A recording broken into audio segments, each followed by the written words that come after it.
The attackers are not waiting for you to make the decision. Attackers will continue to attack.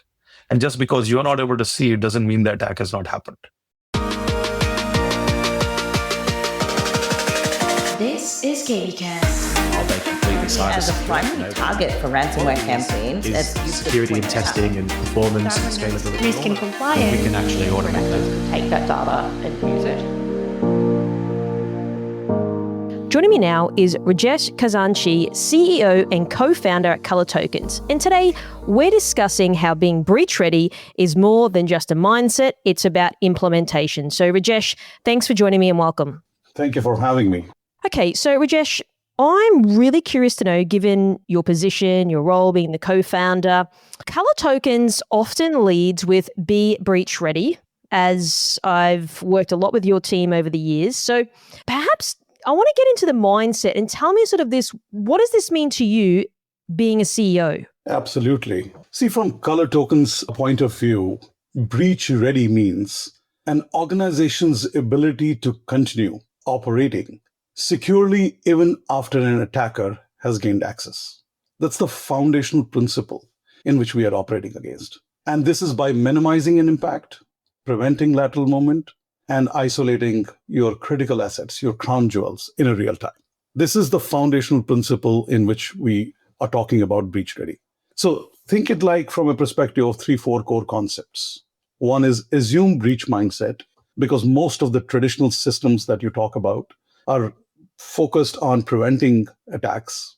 ColorTokens goes with an assumption of breaches are inevitable, and it is all about minimizing the damage. So being breach ready means designing your systems and system controls to limit your blast radius, contain those particular threat vectors, and recover quickly. That's essentially the key part of being breach ready. Okay, so there's a couple of things in there that you mentioned. Even like 10 or so years ago, everyone in the industry was like, hey, like let's try to mitigate all of the things. Let's not try to make it happy. Now we're sort of at a stage where it's like, all right, probably the inevitable. It's going to happen, to your earlier point.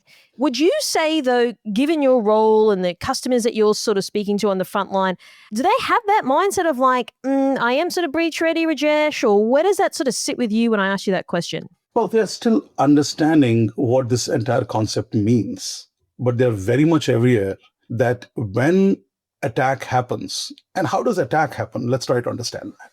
An ignorant user is accessing email, clicks a link, thinks that it's a genuine link, clicks that link, boom, the attacker is inside the system.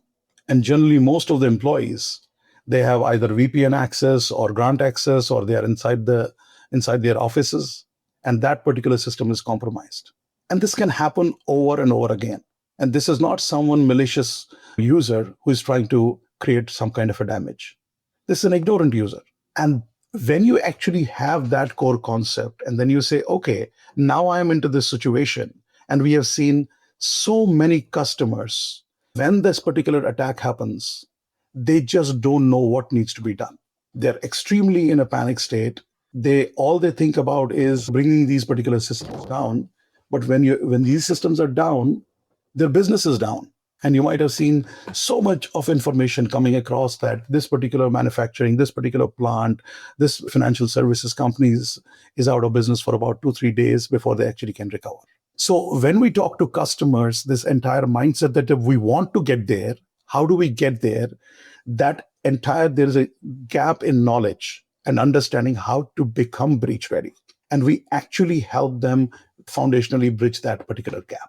So assume breach mindset, foundationally putting the zero trust control segments, context-aware controls, fast recovery, and continuous compliance and visibility are the key constructs in which we operate against with our customers.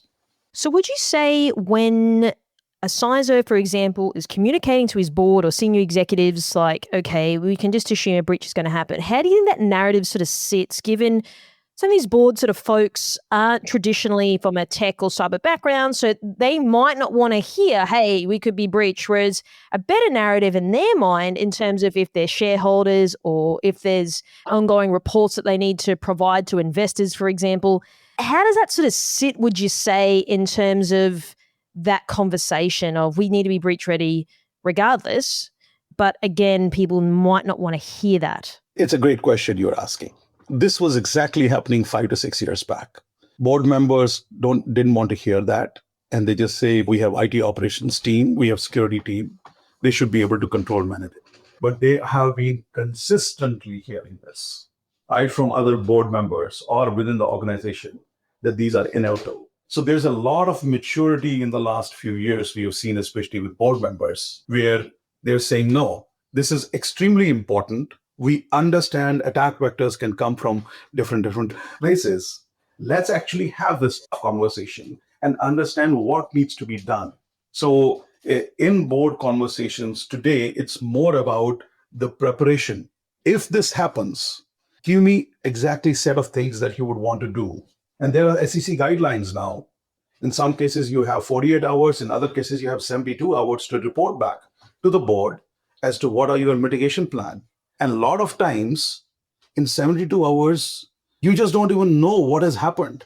You're just scrambling around understanding the first attack vector itself. So no, there's a tectonic shift that has happened over the last 3-4 years. And the maturity level of conversation in board has happened where we are seeing board members asking these questions that what is your readiness plan? Breaches happen, but we want to exactly know that what are you doing to actually reduce the blast radius, to minimize that entire attack, and give us that entire plan of action. You mentioned before gap in knowledge. So what would you say is the biggest sort of gap at the moment that you're seeing when you're speaking to these people out there in the field? So there are 3 core constructs, especially in being breach ready. First is understanding and getting your head about that breaches are inevitable and assume the breach. So anyone who is inside the network, assume that you're as if outside the network. So that entire construct is very difficult to get for people because it's just the whole construct goes upside down. And when you actually have that foundational construct, then you are looking at each and every attack vector in a completely different paradigm. So there is a foundational knowledge gap in shifting from that outside, it's not trusted, but inside users, devices, employees, everybody is a trusted environment. That trust factor is completely changed. So there's a very big tectonic shift for users. Then when you actually start implementing these controls, you need to have a foundational understanding about and visibility about your entire environment. So from a perimeter shift protection to a containment architecture is very, very important. Like perimeter is like a fort model. Outside, it's not trusted. Inside, it is trusted. So that is a one big gap that we see. Visualizing your current state, current attack surface is another area. It's a very well understood concept. But then comes the construct of creating these secure controls that anytime an attack vector happens, do I have a mechanism of quarantining it? Do I have a mechanism of isolating it? Let's say a particular system got compromised. You should have an understanding about that. Is this system connected to my crown jewels directly or indirectly? And if it is, what's my isolation technique and what's my containment technique? These are 3-4 areas where we are seeing that people have built constructs which are more very EDR centric, endpoint detection response centric, which is attack is happening, let me try to defend it, or a firewall centric, which is outside everything is untrusted and inside everything is trusted. If I'm allowing it, that's the gate, but that I have. And now when you are shifting your entire construct from not a perimeter control protection versus containment control protection, visualize your entire attack and design and enforce your security policies in such a way that anytime an insider is attacked, you still have a containment philosophy to defend yourself or at least minimize your blast radius. That's where we see a lot of the knowledge gaps. Yeah, this is interesting. Okay, so I want to go into this a little bit more because I think this is quite important. So given what you're saying and previously working in the space myself historically in security, obviously as like organizations have not architected a way to be able to contain and recover from a breach. I mean, if you're looking at a bank, it's quite traditional. There's legacy systems. It's not as easy to be like, hey, like this looks amazing in terms of our architecture and the way it's been designed. But how can people sort of get beyond that? Because sometimes we just need to accept where we're at and then we just need to move forward. But what does that sort of then look like now, given what you've just mentioned on how people can start to get to a point where they can contain it more, irrespective of how old school their environment may be? See, look, traditionally, if you look at today's architectures, most of them are designed in such a way that they have DMZ environments, demilitarized environments, or firewalls actually in place there. And then internally, you have VLAN segments, but not completely segmented environments. So kind of a flat networks, like more or less like a flat networks. And then they have detection response, like solutions like CrowdStrikes and Defenders or Sentinel-1 type of solutions, which is EDR technologies. And the main philosophy there for the EDR technology is the breach protection or ransomware protection. So anytime attack happens, they defend it. They actually have remediation controls for it. And they do a really, really good job. But take this analogy that, let's say I am someone who is designed as a commando and I'm physically fit. I can actually do a lot of controls around that. Think from that perspective. But the bullets are constantly coming. Now, EDR is that commando skills that you have. You want to prevent yourself from those particular, and you're dodging those particular bullets. But one bullet can take life. One bullet. And if you have these particular controls, especially segmentation controls, with EDR technology, that means EDR is predominantly focusing on stopping your active attacks, but you have prevention controls. So for a commando, if you give bulletproof jackets and if you give mechanism shields, that's your microsegmentation. So if you have now solution like microsegmentation along with EDR, that becomes a very, very strong solution. So even if a bullet is coming through all the EDR technologies that you have, if it passes through, which actually it is happening for last several years, if EDR was completely effective, then breaches won't happen, right? But then you have a shield to prevent those particular controls. This is the tectonic shift that we right now are saying that anytime, any of the organizations, if you have EDR technologies, ColorTokens will be able to provide you a solution on top of EDR technology and implement microsegmentation technology with that. So you have a perimeter defense, but you have a containment strategy as well as part of that entire solution. And if you look at today's attack, they're sophisticated attacks. Earlier, they were non-state sponsored. Now they have become state sponsored. And now it's moving towards AI-driven attacks. The attack vectors are significantly, sophisticated. And to prevent yourself and hope that EDR technologies are going to prevent it, it is just not possible. That's why we feel like with the EDR technology and the microsegmentation technology, you have a best of both worlds coming together to prevent these attacks. Okay, so would you say then, Rajesh, people, are they beyond like, okay, we've got to do a little bit more here than just EDR? Like you said, the best of both worlds. Are people thinking more about just a defense-only strategy? Like, are they there in terms of the mindset? Are they getting it? Or is it now people are starting to understand we need to do a bit more than just EDR? No, they absolutely are getting it. They are recognizing it. They are absolutely understanding there is a need. They just don't know how to go about doing it. So it's something like, I know that I need to be physically strong, but I just don't know the path towards it. And that recognition is actually happening significantly. ColorTokens provides you that entire mechanism, those workflows, and takes you towards that particular path of EDR, which is stop breaches, microsegmentation, it's contain breaches, killer of both particular solutions. But we do see that there is a significant amount of recognition that they need to follow the zero trust principles. From the zero trust principles, those are access control, segmentation controls, and identity controls. These are core three principles in the zero trust, and people are absolutely following it. Do you think in terms of a timeline, in terms of where this mindset is starting to shift, even if we go back a couple of years ago when COVID happened, people work from home, work virtually, work remotely, a lot of big organizations have got remote teams now, etc. Do you think maybe that was the inception of the mind shift to say, well, we've got to think a little bit beyond? Because I started to see companies really change their approach, yes, to security, but to their architecture, to the way in which they're working and how they're securing this remote workforce. So would you say from then onwards, people started to think a little bit more deeply about this problem, would you say? You're absolutely right. As soon as COVID hit, people started realizing that they need to have a perimeterless, the boundaryless security. And obviously, it started with zero trust network access. It started with identity and access.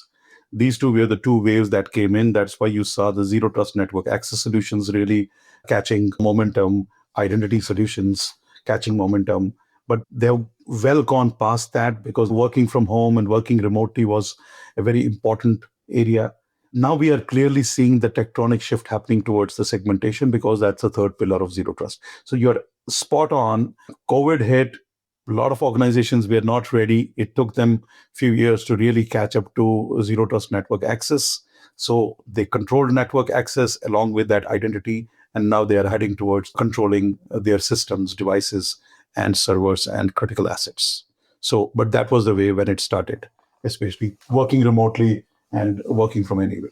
So now I just sort of want to zoom out and talk about the business side of it for a moment. And I've interviewed one of your other guys, Agni, on the show earlier this year, which focused a lot on the continuous business. Obviously, something happens, you can't operate your business, or you're losing money, you're losing customers. What I'm starting to see now, given the people and the caliber of people like yourself that I interview on this show, is people aren't just going to wait days and days and days for a company to sort of recover, get back online. Why? People aren't as loyal nowadays. They're impatient. As soon as something is slight inconvenience, they take to Twitter and start arcing up online. So give us a little bit of a picture about this, the business side of it now. Like, I interviewed another guest and they were saying the average days for a company to come back after some sort of attack was 24 days. I mean, that's a long time in today's day and age. So keen to sort of, if you can paint a bit of a picture around this sort of narrative. Oh, you're absolutely right. The business disruption is one of the leading causes of a concern for most of the industries. And the breakout time and business disruption, these two are very, very important parameters in which, especially from the cyber defense perspective, people are observing. Zero disruption is a very, very ambitious target, but minimizing disruption is a realistic target to achieve for organizations. When we look at companies who have implemented micro-segmentation and zero trust, their ability to recover, and we have hospital, their benchmark is 40 minutes. And they do trial runs every year. They completely plug it out. They say breaches have happened. They do this red teaming, blue teaming, and they completely take out. They say, my backup is completely compromised. My current systems are compromised. How do I recover from there? Their benchmark is that 14 minutes, they want to get back to the business. So organizations that have implemented zero trust principles, specifically on the segmentation side, they are able to recover within that period of time. And that's the goal that we have for organizations. It should be less than 1 hour. And if they have practices in place, they should be getting to the business during that particular time. Now, do you want to minimize it? Even lesser than that? Go for it. But that is a very, very ambitious goal to keep. If a business gets back within an hour or so, and you are able to really understand that's the minimal impact, I would say that any board would take it. So putting those particular controls and practices in place for organizations, if a breach happens, you have a containment strategy, you want to minimize that blast radius, and you want to get back to that particular business within that 40 minutes or 1 hour period is the key goal. And we are marching towards that particular objective. Enterprise tech leaders know that compliance isn't just about ticking boxes. It's about risk, reputation, and revenue. That's why companies trust Vanta to streamline their security and compliance workflows at scale. With deep integrations and automated evidence collection, Vanta takes the manual audit grunt work out of the frameworks like ISO 27001, SOC 2, and GDPR. Visit vanta.com/KBcast. vanta.com/KBcast to learn more. Yeah, so Rajesh, you made a good point. Recently, I interviewed someone and they were talking about disruption to like aviation. So for example, LAX is a very big, popular airport. 1 hour of a disruption to that airport per airline could cost like $1 million, which is a lot of money per hour. And then obviously as the hours progress, it gets worse, it gets more expensive. The blast radius starts to increase. People start to get annoyed. Potential cases start to happen in terms of people suing one another, etc. So how does that sort of sit with you in terms of what you're seeing with customers that we need to minimize it, of course, but also the long tail impact of keeping a customer as well as how do we acquire new ones, given if there was a massive disruption, which is what we've seen over the past few years of these big businesses. What are your thoughts then around that? See, it's gaining trust with customers takes time. Today, when we are interacting with customers, there is a little bit of a skepticism, concern around, oh, we are talking about these massive objectives. But as in when we are approaching towards these goals, they can really see it and test it. That's where the trust gets built. So I'll give you an example, just as I talked to you about the hospital line of chain of line. It's a very well-knit community. As soon as we started actually meeting these objectives of 40 minutes to one particular hospital, now we have chain of hospitals. We are managing it with a very clear North Star metric of being breach ready and getting back to the business very, very quickly. So there is that element of trust now that we have established, especially with hospitals. Same is true for life sciences. In life sciences, it is a bit different. Life sciences is all about intellectual property. If they lose that intellectual property, the separation of lab environments becomes very, very important. If they lose that intellectual property, they can go out of business. So earning that trust over the period of time for each and every vertical where we understand what it matters for them. Because for life sciences, it is all about they have created some kind of an intellectual property, chemical composition, or something. They don't want that to be somebody disgruntled employee or someone taking away and going to somebody else. So it's a completely different mindset at that point in time. They have a lab, they are doing the research, they just want completely contained environment. You look at manufacturing, it's all about production. Losses of production really disrupts the whole business. A 1 day of loss, exactly to what you talked about, aviation, really messes up a lot of things. Energy sector, it is all about life. They want to make sure they put controls on it. If someone takes control of the boiler, lives can be lost. So you have to look at each and every vertical. What is their North Star metrics? For every organization, it might not be production. It could be the whole company can go for a toss when intellectual property goes. Lives can be lost. And when lives are lost, then the whole trust goes. Your customers go away, your employees go away. So we are working with each of these vertical, understanding their North Star metric and building that entire trust with them. And that's why we feel proud about that. It's not only about, objective of securing. We are saving lives. We are saving businesses. We are saving livelihood of a lot of people. That's the mission that I really feel proud about ColorTokens is marching towards. So would you say at this point in time where we're sitting in businesses in general, and what I keep reading online is the market's getting more aggressive. And what I mean by that is now companies out there, whether they're big or even medium-sized businesses, are having to innovate faster because of AI. They're having to shift very quickly and pivot and all of this sort of stuff.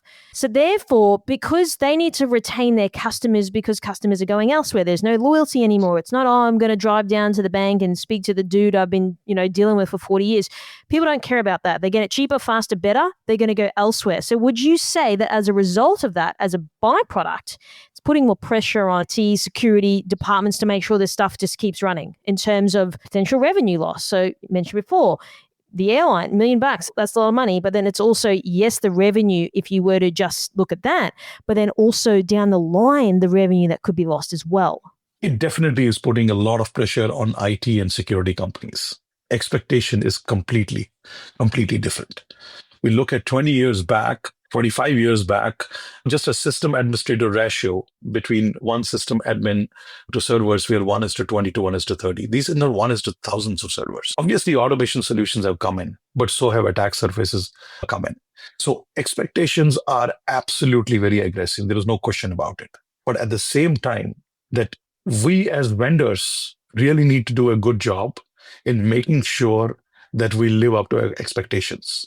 Because if we are right now running these particular systems, managing these particular systems, we have to really make sure that IT organizations, security organizations have those bells and whistles and automations built in to these systems so that they can preserve the key North Star metric. And this could be production, this could be customer trust, This could be intellectual property, so on and so forth is preserved. But you are absolutely right. In today's world, this can become a distinct advantage against your competitors. And we are already seeing that. I was actually interacting with a very large bioenergy company, and they are using this as a distinctive advantage against their competitors because they're saying that we can prove it to you that we are far more secure. And they were able to get a significant amount of valuation and investment into that company. Customers started trusting them because they were able to demonstrate that and use this as a core differentiator against their competitors. So it's just not only securing the business, you can earn more business out of it if you're able to demonstrate that you're a far more stronger and resilient company. Yeah, and you're right about that. And then would you say, so just to extend on this a little bit more, it's going to force big companies, because I mean, big corporations, they can take ages to make decisions. What I'm seeing now, maybe you can talk a little bit more about this, Rajesh, are they making decisions faster? It's not like we can sit around a room and do all these risk assessments and all these things and get all these people across it because we need to move faster because we want to have that competitive advantage. We don't have time to do all these beautiful spreadsheets and all the things we used to do 20 years ago because we got to get ahead. So are you seeing now that people are willing to probably take a calculated risk, making sure that they maintain that moat around their business to stay ahead? Or how are you sort of seeing that in terms of the shift internally for making decisions? It is improving, no questions about it, but it could be better because organizations still take 6 to 9 months, especially large organizations, to make a decision that they can do it within a couple of months. In some cases, it used to take a year, year and a half. So it has gotten better. Metric is better, but nowhere to the stage where it should be. And it's not about selling. It's about, the decision-making process of getting everybody on board, going through that procurement process, and it definitely could be better. My only request to them is the attackers are not waiting for you to make the decision. Attackers will continue to attack. And just because you're not able to see it doesn't mean the attack has not happened. I wish they can make faster decisions. And in some cases, businesses have completely gotten disrupted. In some cases, trust is lost. But yeah, I wish it was much better than what it is right now. So I want to switch gears and talk about just micro segmentation as a definition. Would you say that people out there have sort of a different version in their mind around what this means? Because perhaps they're thinking of a little bit more traditional way of how people have done microseg, for example. Can you sort of talk through this? Yes, I mean, microsegmentation is now a very well-established space. It wasn't a few years back. A lot of companies, 5, 6 years back, we would talk about microsegmentation that was more educational in nature because people sometimes felt like microsegmentation to network segmentation or VLAN segmentation, they kind of correlated with it. We don't face that problem right now. I think it's very well understood, particular space, and they also understand the value for microsegmentation. One big challenge, especially with microsegmentation, has been that it has been hard to implement. And lots of organizations are a bit worried about how to implement microsegmentation because think about it that you are in a hotel and each and every room you have a lock and you have to program those locks. This can run into thousands of policies. And that was one of the big concerns that continues to be a big concern, especially for organizations, that how do I go about implementing these controls and managing these controls? But over the last few years, especially what we have designed and done is our value to the customer is that we will be able to implement that entire microsegmentation if it's a medium-sized deployment to 30 days, and if it's a large deployment to 90 days. The only way we can do it is we have built in AI solution that visualize and understand traffic patterns, then adapt to it and start continuously monitoring it. This was all done in a manual way, not anymore. You can analyze and understand the traffic, adapt to it, and then start actually constantly monitoring it. So people have understood microsegmentation as a tool to secure it, but they were always wary about, can I implement it across 40, 50,000 servers if it's a large financial organizations? Now they are able to do it because of the scale and velocity AI provides in deep learning and then adapting once they actually learn these particular controls. So then on that point, would you say that people like a bit disgruntled towards, oh, it's another tool, it's another thing I got to do? And I ask this because a lot of people are now talking around, hey, we want to reduce our tool sprawl. We want to focus on platformization. We want to reduce the tools. We want to reduce the vendors. How does that sort of conversation work, would you say? Or what are people's sort of response to that? I think it's a fair point. Tool proliferation, too many tools, too many agents is a very big problem across the industry. And it's not only for cyber, it could be for config management solutions and other monitoring solutions as well. It's a fair point. And the way we are handling it is that customers don't need to add any other agent to achieve the objective of better security, better resilience from Color Tokens. If they have EDR technology, any of the EDR technologies, mainstream EDR, CrowdStrike, Defender, Microsoft Defender, or a Sentinel-1 solution, they will be able to achieve microsegmentation through those particular agents. That's a big news for most of our customers because they want to really not have too many tools and too many agents in there, but they obviously want a better security. Because as I mentioned to you earlier, that when you look at CrowdStrike or Sentinel, their entire main theme is they stop breaches, but they don't contain breaches. Contain philosophy just doesn't exist. And if you look at some of the Gartner data, they're saying because of AI attacks, EDRs and firewalls just are not capable to handle it. They expect that the proactive security will have 50% investment in cyber resilience programs in the next 3 to 4 years. 50% investment, currently it is 5 to 10. It's a significant tectonic shift that you're going to see as attacks actually get sophisticated through AI. EDRs are just not capable to handle that. So having a proactive, preemptive security, which is AI-driven controlled, is actually the way to go. And to your point on platformization or reducing the tool set, Color Tokens type of technology does not do that. It actually it empowers EDR to actually implement microsegmentation on the ground. The CrowdStrike agent is good enough for us to implement microsegmentation. That's the comfort that we are giving to our customers.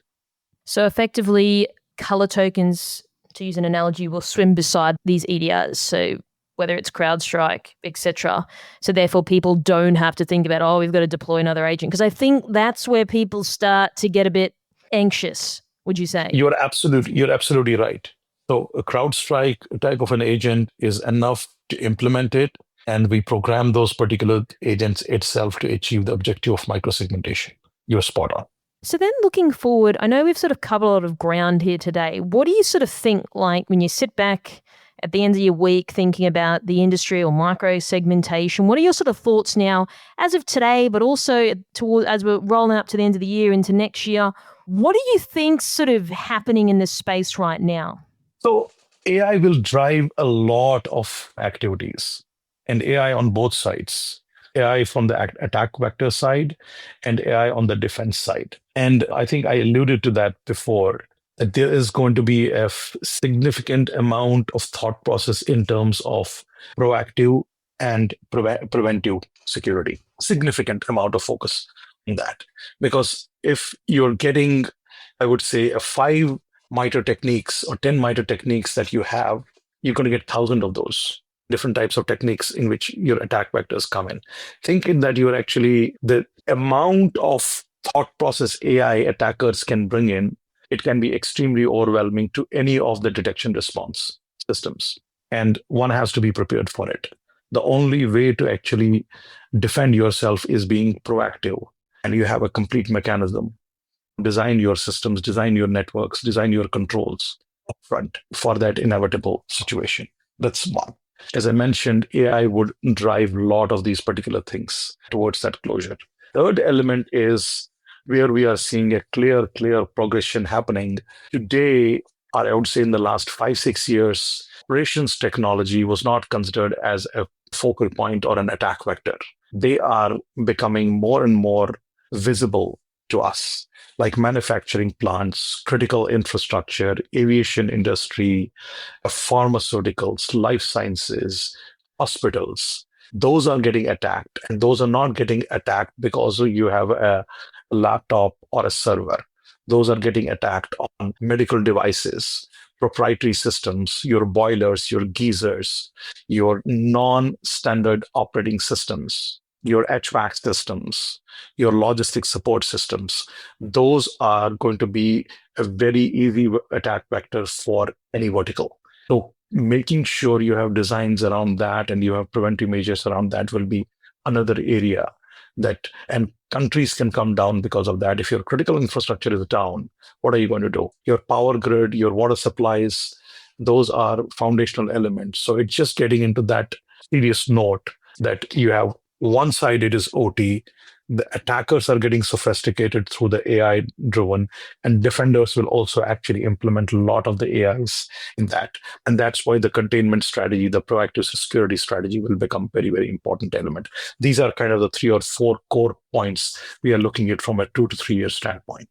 And lastly, Rajesh, is there any sort of final thoughts you'd like to leave our audience with today?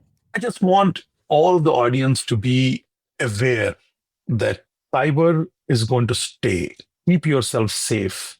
Be knowledgeable about it. These core principles that we are talking about are not to scare you, to make you aware. So understanding your environment, it doesn't have to be on the network side, or understanding your environment, how this entire activities are moving, your bank accounts, your core assets, just be aware about that. And then awareness solves a lot of problems. So from the organization's perspective, if you're looking at the concepts around having a design thinking, having security by design constructs, that's applicable everywhere. In your home, in your finances, in your controls. For example, in your home system, you might have like 40, 50 devices connected to the internet. Be aware about what's happening. So try to be safe, try to be educated about it, because it's no longer comfort. Comfort comes at a price. So if your systems, if your cooking tops, if your refrigerators, if your devices are directly connected to the internet, think again, does it need to be connected to the internet? And if it needs to be, is there a secure way of doing it?